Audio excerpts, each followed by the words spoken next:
Yeah, somebody. The three guys or McNeil Lair. That was it. A half an hour a day. That was all. That was it. Now, how many cable news networks do you have? And they're 24/7. Yeah, it's a whole different game. They've become, and that's why what you're seeing in sports is what you're seeing. The difference between back then in 1984, you had Tony Dorsett, you had Roger Staubach, you had Danny White or whatever. You had, Michael Jordan was starting. You didn't hear much. Michael Jordan was Michael Jordan. Tom Brokaw was Tom Brokaw. Right. And then you had Newt Gingrich was Newt Gingrich. Now, none of them were singing show tunes. Now Nancy Pelosi, Joy Reid, and LeBron James all have the same damn job. Yeah. Everything is the same thing. There's the wall between sports and politics, the wall between being a congressman. Look at Fox News. Half of Fox News are people who served. How the hell do you run the most powerful country in the world and then get a job at a cable news network that's kind of fair and balanced? Yeah. I mean, I'm not putting them down. I talked to Tim Jones once. He was Speaker of the Missouri House, and I'm sitting there. We're in Jamie's office. He goes, "This is really what I wanted to do." He's like, "I really aspire to be a talk show host," and I was just like, "That's so weird," but that's the world we live in. I mean, I'm not putting him down. I'm just saying that. And he's got his own show now. There's no wall. There's no wall anymore, and that's why I love Joe Rogan, because Joe Rogan is just like, "Nah, man, you're wrong. You're wrong. This is what I think." Yeah. And, "Oh, you can't say that. You're canceled." And Joe Rogan's like, "You don't like me anyway." Yeah. You know what I mean? But it's funny because South City has become so rigid and so uniform. Oh, we all wear masks. Oh, everywhere. Like jogging. They want people to wear masks jogging. What? See, that's ridiculous. Why would you do that? Because it's an ideology. And it's, whenever I tell people I go to St. Charles, "Oh, man, it's all Hoosiers out there." Like, what? And people say that. Yeah. Lots of people say, because as human beings, we're very tribal. We are. We absolutely are. And they figured out how to podcast on that. What? I think we did a podcast on that. And I think when you combine our natural tribalism to this mass media construction that we have now, it leads you to what we have now. Like, I honestly don't like the Trump situation because he's way too tribal for me. But then, like, Harris, Biden, they have a weird kind of dystopian tribalism too. It's sort of like one of those movies where it's just two sets of bad guys, and each side is saying, "You got to pick our side because they're going to kill you." Yeah. And then the other side's like, "You don't want to be with them because they're going to kill you." And I'm like, well, look at the political ads right now. I mean, the governor's race. This guy eats children. This gal here, I mean, if they hadn't caught her, she'd have chopped babies up and taken their blood. And the Galloway ads are out of control. I'm like, really? She's that bad? Yeah, yeah. I mean, it's like darker. She's out pay for play. And yeah, between Galloway and the governor Parson. I mean, they just damn one another. What? In all fairness, the founding fathers did that to each other too. Oh, that's just it. That's nothing. That's nothing new. Yeah. And this has been going on forever. It's just that now it's on again. I watch television for entertainment, and it's fucking with my entertainment, and I can't have fun because I got to watch this stuff. I think, oh my God, I can't do this anymore. But I think we're at the point now where it's like, because I mean, like 2 years ago, I was, because I was more connected to the people in my community. And I'll be fair, one of the things that the COVID thing did for me is, I was already seeing this direction. It allowed me to step back and look at, because when you have a group of people you're working with, you're doing things artistically, you're going to make accommodations. I think most people do. I did. Sure. You don't want to be like, I'm not going to do that. But then seeing things from a distance, you realize, wait a minute, this isn't right at all. And I think when you talk about, I believe in the next short term, you're going to see a lot of people just say, screw it. I think you're already seeing it. Here's the thing. They're not going to give you anything for saying your right pronouns. They're not going to give you any. What do you mean you're going to see people saying, screw it? I mean, you're going to start seeing people just say, okay, well, you're going to make me a racist anyway, like Joe Rogan. You're going to call me a racist. I'll be honest with you, I don't see any reason why, unless you're a white male who you have your network where South City or someplace where you need to put on those airs to be accepted. I don't see much incentive for a white male under this current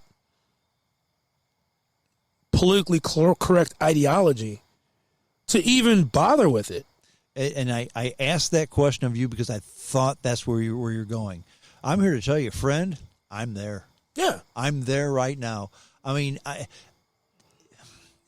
if you have a man who now says she's a woman, okay, I'll call you she, I'll call you Sally, whatever you want, okay? Because that's what you want. Right. Sure. I'll be respectful. Exactly. I'll be respectful. I'm not going to be a jerk. But okay, but now you got to do this, and now you got to do that, and now you've misstepped, so now I'm going to call you a name, and I'm out. No, but once you disrespect me, you go back to being she. Because, I mean, it's honestly, they're saying, for example, non-binary. They say you're supposed to say they. That's not what the word they means. I'm not trying to be ignorant, but I don't know what you even said there. What is that? What does that mean? I don't know what you said. What do you mean they? That's how bad it is. I literally speak a different language than you. Okay? You do. Okay, so let me back it up because I realize you don't know what I'm talking about. I don't. So there's a number of people, overwhelmingly mostly female women, people I've known who are women for years. Okay. I mean, they're I'm being very specific. They're not people who have gone through any transition. Mm-hmm. They're born women, but they've now call themselves non-binary. They say that they no longer identify themselves as women. They identify themselves as non-binary. And so you're supposed to call them they instead of she. But they is plural. I see. I don't. Canceled. I don't. You made it almost the whole show. Nope, canceled. That's white. That is white male aristocratic thought. Math is racist. Okay, there you go. Math is racist. Nope, it's they. But I'll be perfectly honest. So there are people in front. I'm trying. They training myself because your mind is structured to look at one person and say he or she. In fact, if you didn't recognize specifically black women, because black women's femininity was so often discarded in the 70s, 80s, 90s, whatever, to then turn around and tell people don't call the women black women she, it's just difficult because that used to be a diss if you question someone's femininity. Sure.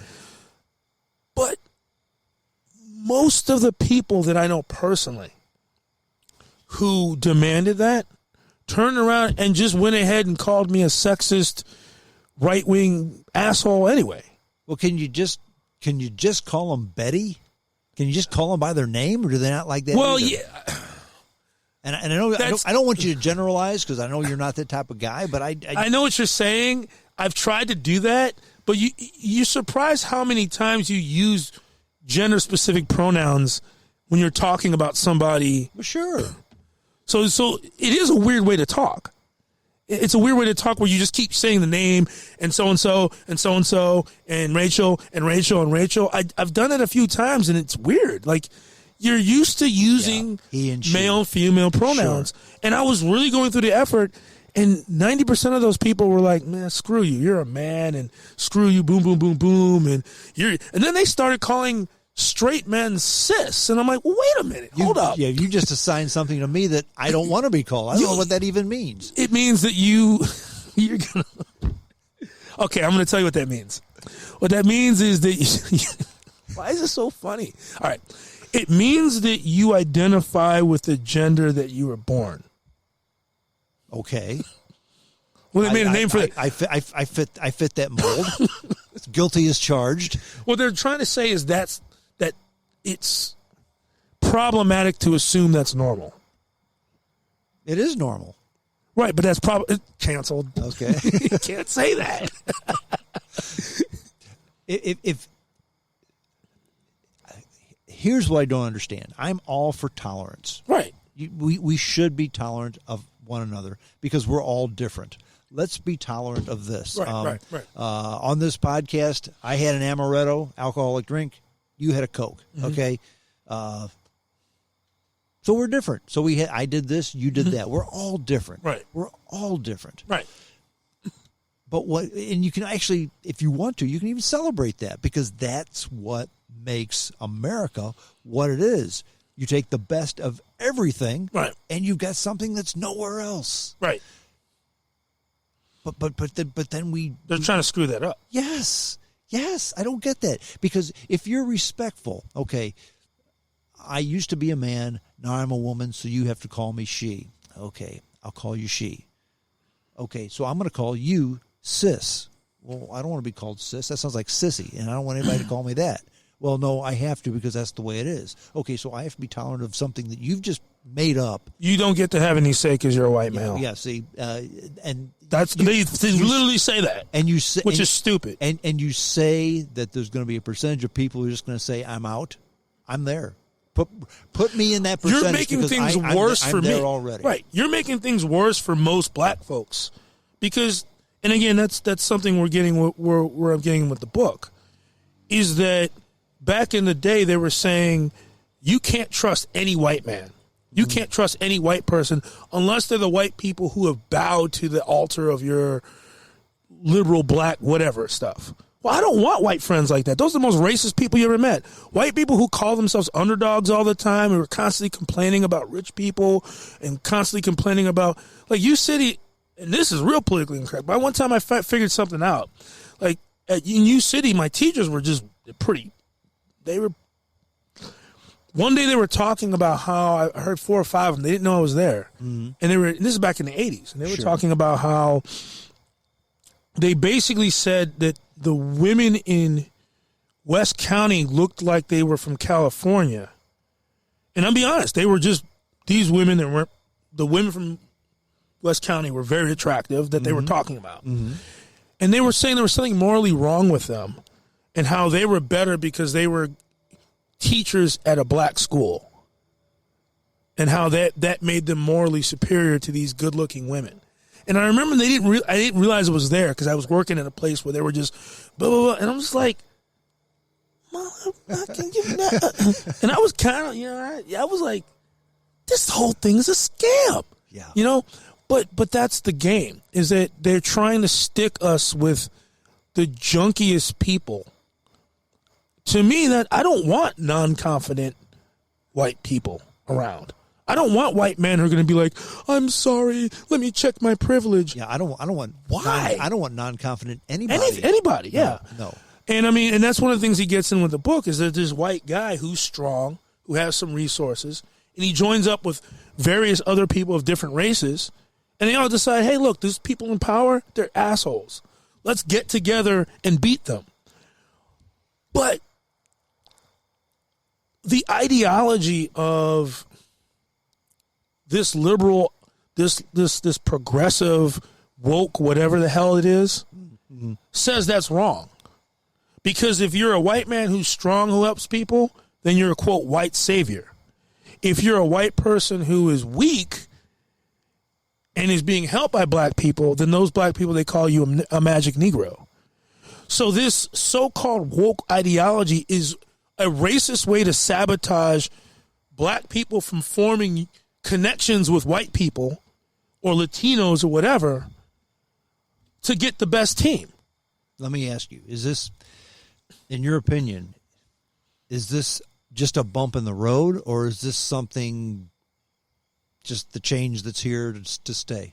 It's a bump in the road that needs to be smashed with a pulverizer or a sledgehammer or a wrecking ball.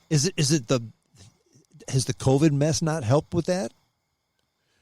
The COVID mess has made it worse, but it's also created an opportunity because they have become so extreme and because they've been forced to actually say things that are absolutely positively nonsensical. Because on the one hand, most of the Black Lives Matter folks are hardcore, shut down, stay the hell inside, stay the fuck inside. They're in that camp. But then they also want to go out in the street every time there's